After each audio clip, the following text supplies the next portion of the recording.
My name is Grace Cornett. I'm 28 years old, and for 5 years I was his rock, or maybe his doormat. The night everything started, my phone buzzed at 11:37 p.m. I was half asleep after another brutal day at work, the kind where your bones hum with exhaustion. I didn't need to look at the screen to know who it was. Danny. I stared at his name, glowing in the dark for a moment, debating. Then it rang again, and again. The kind of insistence that always meant emergency.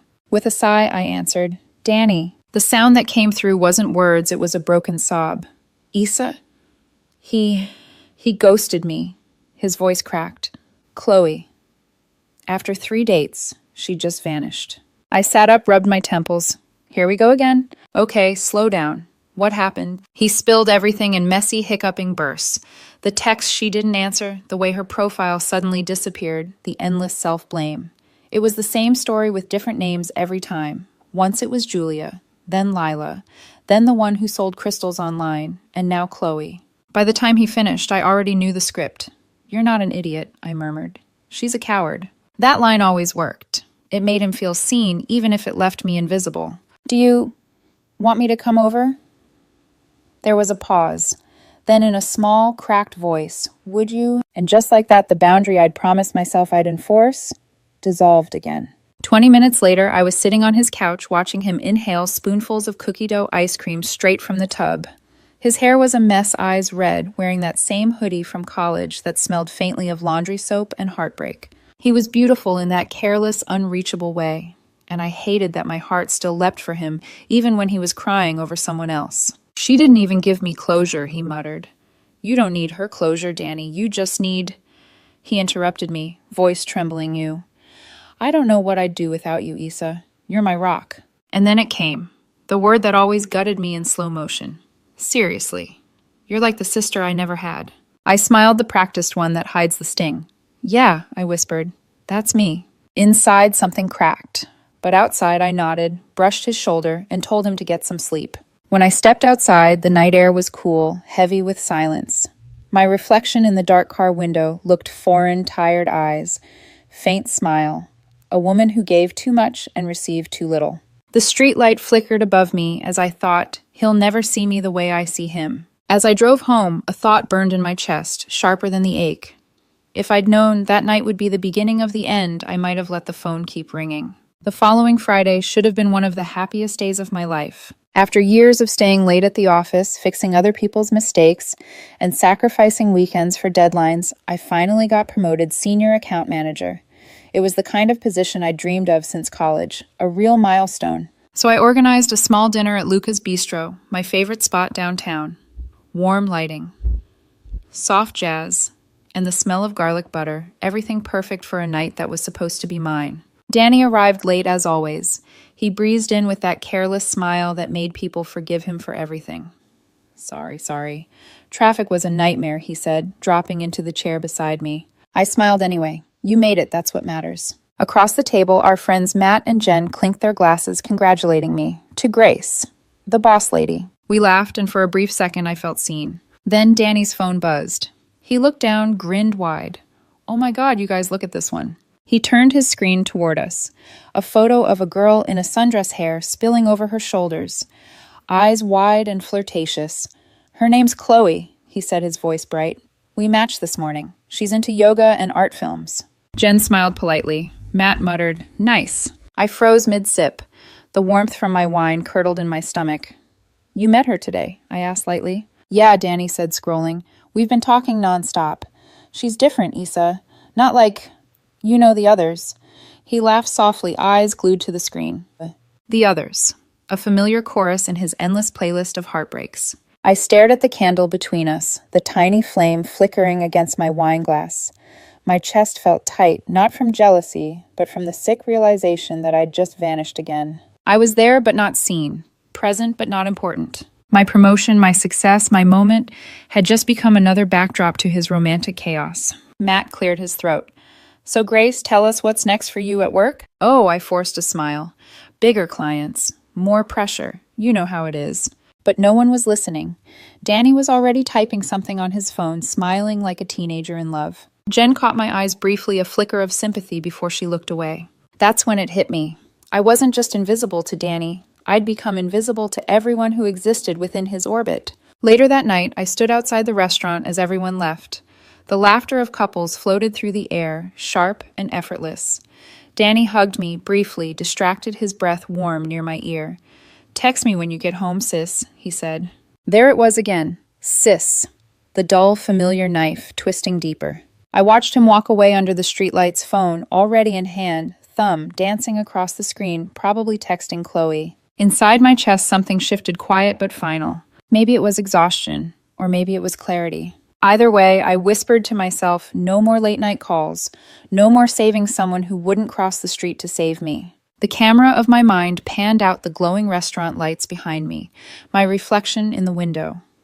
A woman realizing she'd been playing a supporting role in her own story.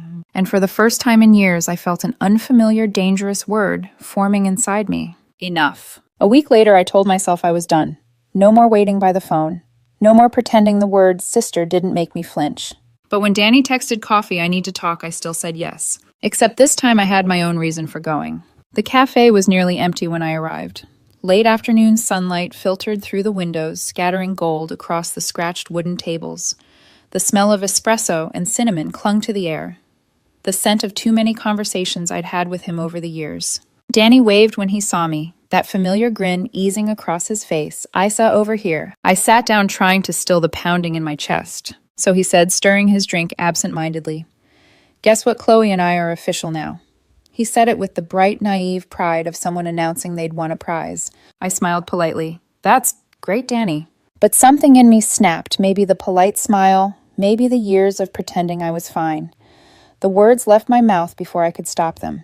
"Do you ever realize how often you call me your sister?" He blinked, surprised.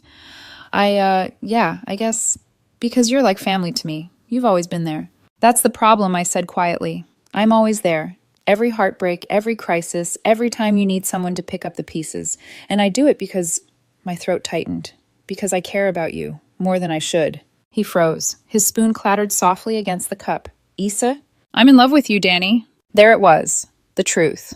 Raw and trembling, hanging in the air like a confession in church. For a second, he just stared at me, eyes wide. Then he smiled, soft, kind, devastating. "Isa, what we have is special. You know that. But it's pure. It's not messy like that." "Messy," I repeated, my voice barely above a whisper. "Yeah," he nodded earnestly. "You make me feel safe. With Chloe, it's different. There's that spark, that excitement. You know." The word safe landed like a hammer blow. The nicest possible way to say you don't make my heart race. I stared at him, really looked the boy I'd known since college, the man I'd carried through every storm. And in that moment, I finally saw it. He didn't love me. He loved the way I loved him. I forced a small smile. "So I'm your safety net." "No," he said quickly, reaching for my hand. "You're my foundation. There's a difference." A bitter laugh escaped before I could stop it. "Foundations don't get noticed, Danny. They just hold everything else up while no one looks down." He blinked, confused, maybe even hurt, but I didn't owe him clarity anymore. I stood, pulled a few bills from my wallet, and placed them beside my untouched coffee. "Congratulations on your relationship," I said, my voice steady, eerily calm. "I hope your spark doesn't burn out too fast." His lips parted like he wanted to say something, but I was already walking toward the door. Outside, the sky had turned dusky blue. A chill swept through the air, brushing against my face like a benediction. Behind me, I heard him call Isa. "Wait!" But I didn't. For 5 years, I'd waited for him to see me. Now it was his turn to watch me walk away. As the door swung shut behind me, the sound of the bell echoed like the last note of a song finally ending. And for the first time, I didn't feel heartbreak. I felt release. The next morning, my alarm went off at 6:30. I stared at the ceiling for a full minute, waiting for the familiar ache in my chest. But there was only silence. No buzz of incoming messages, no flood of good morning sis texts, no emotional emergency waiting to hijack my day. The quiet was strange, like waking up in a new apartment where even the echoes didn't know your name yet. And then slowly it became peaceful. By noon, I had done something I should have done years ago. I opened my phone and one by one erased him. Block, delete, mute, remove connection. Instagram, Facebook, messages. Even LinkedIn, because apparently friendship can haunt you even in the workplace tab. The final click felt surgical clean. It wasn't anger, it wasn't revenge, it was reclamation. I didn't announce it. I didn't text him some dramatic goodbye. I simply disappeared. For the first week, it felt like detoxing from a drug. Every time my phone buzzed, my heart still jumped. Every time I passed the cafe, I half expected to see him there. But instead of pain, what came was space. And in that space, I started remembering what I actually liked. I redecorated my apartment, painted the walls, white hung art. I'd bought years ago, but never had time to frame. I went to the gym, not to vent, but to build. I started cooking again, the kind of food I used to love before late-night phone calls replaced dinner. My coworkers noticed. "You look lighter," one said. I just smiled, because I was. Danny's absence came in waves of silence until it didn't. Day 3. "Danny, Asa, are you mad at me? Come on, this is childish. We're adults." I saw the notification flash on my smartwatch before it vanished into digital nothing. I didn't reply. Day 5. "Danny." "Okay, fine. Be that way. Chloe and I are going to the rooftop jazz bar tonight. You'd hate it anyway, too loud for your taste." He was trying to sting me with FOMO. I smiled faintly, stirring my tea. He was right. I would have hated it. By the second week, the quiet had become my favorite sound. I slept deeply, ate slowly, breathed fully. I filled the spaces where he used to exist with things that were wholly mine: long walks, podcasts, sketching again. And in one of those quiet afternoons, life handed me something unexpected. I was in a bookstore downtown browsing the design section when a voice beside me said, "Good choice, but if you're starting with mid-century architecture, that one's got better context." I turned. A man stood there holding out a different book, his eyes kind but curious. "Thanks," I said, taking it. "I'm just branching out." He smiled. "A good habit. I'm Daniel." We ended up talking for 20 minutes about architecture minimalism and the absurd price of coffee in the cafe next door. It was easy. No emotional caretaking. No invisible weight pressing on my chest. Just two people talking. When he left, I realized something startling. I hadn't thought of Danny once during that conversation. That night, I stood on my balcony, phone in hand, the city lights blinking like distant stars. For years, I'd carried Danny, like a ghost, invisible, but always there. Now, for the first time, I felt that ghost fading. And as the air grew cool around me, I whispered into the dark, "Goodbye, Danny." Not bitterly, not dramatically, just peacefully. Because sometimes healing isn't loud. It's the quiet decision to stop answering a call that should have gone to voicemail years ago. 3 months passed.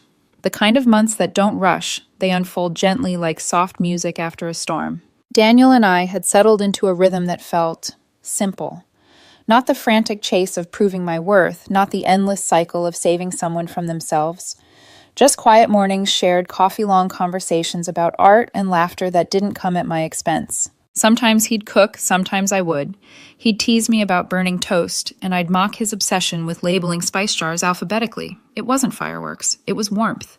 And warmth lasts longer than sparks. It was a Sunday evening when my phone buzzed on the kitchen counter. Unknown number. I ignored it. Then again. Then again. I sighed, finally checking it. Unknown. "Isa, it's Danny. I know you blocked me. I'm using my mom's phone. Please. I messed up. You were the only person who ever cared about me. Chloe's gone. She used me. Please talk to me." I stared at the message, blank. Daniel looked up from where he was chopping onions. "Everything okay?" I showed him the phone, an old friend. He glanced at the text, eyebrows lifting. Yikes! Desperation practically oozes out of that. I gave a small, tired laugh. "Yeah, he's persistent." Daniel reached for my hand. "You going to reply?" "No," I said simply and blocked the number. The relief was immediate, like shutting a window on a cold wind. A week later, we went out to celebrate Matt's birthday. The restaurant was the same one I'd gone to with Danny months ago, Luca's Bistro. The déjà vu made my stomach tighten. But tonight I wasn't alone. Daniel's hand rested on mine across the table, his thumb tracing slow circles against my skin. I was mid-laugh at one of Matt's terrible jokes when the door opened and in walked Danny. He froze in the doorway. The world seemed to tilt. For a second, his face was unreadable shock, confusion, disbelief. Then his gaze dropped to our hands. Our fingers were intertwined. Effortless, natural, something he'd never let himself give me. The blood drained from his face. "Isa," he breathed, walking toward our table. "Wow, it's been forever." He sounded casual, but his voice wobbled. He didn't look at Daniel, only at me. I smiled politely. "Hi, Danny." He gestured between us, his grin stretched thin. "And this is Daniel, my boyfriend." The word hit him like a punch. His composure faltered for half a heartbeat before he forced a laugh. "Boyfriend, huh? That was fast. Daniel chuckled softly, his tone calm but firm. Not really. We've been together for months. Danny turned to me, trying to reclaim ground. We've known each other for years, he said, his voice louder now. We're best friends. I looked at Daniel, warmth flooding my chest. My best friend is right here. Danny's smile collapsed. The entire table went silent. Jen looked down at her drink. Matt cleared his throat awkward. I stood slipping on my coat. We were just leaving anyway. Daniel rose beside me, placing a protective hand at the small of my back. Not possessive, just grounding. I could feel Danny's stare burning holes through me as we walked past. He called out voice tight, Isa, wait! But I didn't, not this time. The door swung shut behind us with a soft chime cutting off whatever words he tried to form. Outside, the night air was cool and clean. Daniel squeezed my hand. You okay? I smiled. Yeah, perfectly. For once I didn't need to prove it. I was free. That night, as we cooked dinner together, my phone buzzed again, another unknown number. Unknown. Isa, please. I can't stop thinking about you. I made a mistake. I see it now. You were my home. I handed the phone to Daniel. He read it, then looked at me with a small smirk. She doesn't miss you, he said. She misses the service you provided. I laughed the kind of laugh that comes from deep relief. He was right. Danny didn't love me. He loved the version of himself I helped him sustain.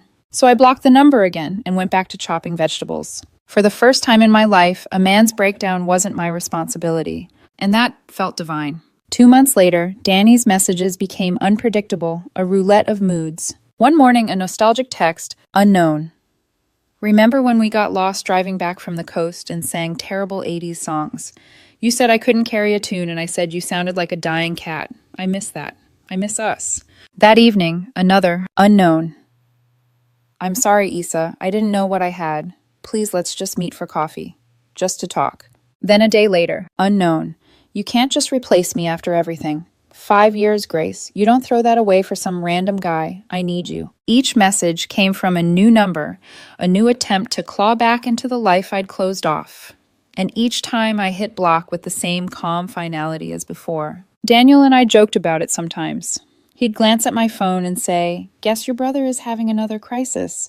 We'd laugh not cruelly but freely because the pain wasn't mine to carry anymore. Then came the final scene. A Sunday morning, fluorescent grocery store lights humming softly above. I was standing in aisle 7 comparing cereal boxes, Cheerios, or Raisin Bran when I heard it. Isa, that voice. I froze. I turned and there he was, Danny. Except not the version I remembered. He looked hollow. Hair unwashed, dark circles bruised under his eyes, a crumpled hoodie hanging off his shoulders. For a moment, neither of us spoke. The hum of the refrigerators filled the space between us. Then the words spilled out of him, frantic, desperate, practiced. Please, just give me 5 minutes. I messed up. The biggest mistake of my life. I was scared of how real it felt between us, Isa. What I felt for you, it wasn't brotherly. I was lying to myself. I love you. He stood there, chest heaving, eyes wet, waiting for me to save him again. And once I might have. But now I just felt tired. I looked at him and I didn't see the man I'd loved for years. I saw a stranger who was mourning a fantasy, not me. I appreciate you saying that, I said quietly. His eyes lit up a spark of hope. So what does that mean? Can we just talk?